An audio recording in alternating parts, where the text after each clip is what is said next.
నేను ఇంతకుముందు కూడా చాలాసార్లు చెప్పినా, మళ్ళీ చెప్తా.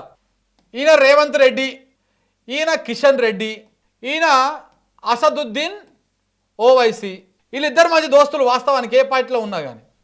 ఈ ఇద్దరు దోస్తులను కలిపింది ఒక ఐఏఎస్ ఆఫీసరు. ఆమె ఇప్పుడు ప్రస్తుతం తెలంగాణ క్యాడర్లో లేదు, ఆంధ్రప్రదేశ్ క్యాడర్లో ఉన్నది. ఈ ఇద్దరు దోస్తులను కలిపి మీరిద్దరు కలిస్తేనే కేసీఆర్ని కొట్టగలుగుతారు, లేకపోతే కొట్టలేరు అని చెప్పేసి ఆ ఇద్దరిని మచ్చక చేసింది పలానా ఆఫీసర్. సో ఈ ఆఫీసరు ఇద్దరిని కలిపేసింది. ఇప్పుడు అప్పటి నుంచి ఒకరి కోసం ఒకరు త్యాగాలు చేసుకోవడం, ఒకరి కోసం ఒకరు పనులు చేసుకోవడం మొదలుపెట్టారు. కిషన్ రెడ్డి గారి కోసం రేవంత్ రెడ్డి, రేవంత్ రెడ్డి కోసం కిషన్ రెడ్డి. మళ్ళా ఇందులో ఈ కిషన్ రెడ్డికి, ఈ అసదుద్దీన్ ఓవైసీకి చీకటి దోస్తులు. వీళ్ళు ఎప్పటి నుంచో దోస్తులు, ఇప్పటి నుంచి కాదు, జమానాకెళ్ళి దోస్తులు. ఎందుకంటే ఇద్దరు మంచిగా ఉండాలన్నమాట. ఇక్కడ హైదరాబాద్లో ఈయన గెలవాలి, సికింద్రాబాద్లో ఈయన గెలవాలి. వాళ్ళ దోస్తానానికి మెయిన్ రీజన్ అదే. సో సికింద్రాబాద్లో ఈసారి ఈయన గెలిచేటువంటి అవకాశం లేదు కాబట్టి ఏం చేయాలి? కాంగ్రెస్ పార్టీ నుంచి ఆయనకు అంజన్ కుమార్ యాదవ్కి ఆ టికెట్ ఇస్తారు.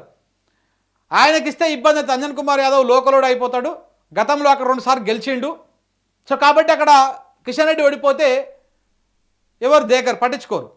సో కాబట్టి ఇక్కడ అంజన్ కుమార్కు టికెట్ రాకుండా ఉండడం కోసం అసదుద్దీన్ ఓవైసీ మధ్యలో కీలక పాత్ర పోషించి ఈయనతోని మాట్లాడి, అలాగే దానం నాగేందర్ని తీసుకుపోయి కాంగ్రెస్ పార్టీలో జాయిన్ చేయించి, కాంగ్రెస్ నుంచి పోటీ చేయించి అక్కడ కిషన్ రెడ్డి గెలుపు కోసం చాలా తీవ్రంగా కృషి చేసిండు అసదుద్దీన్ ఓవైసీ. ఇది ఓపెన్ సీక్రెట్, ఇది కాదు అని చెప్పమనండి.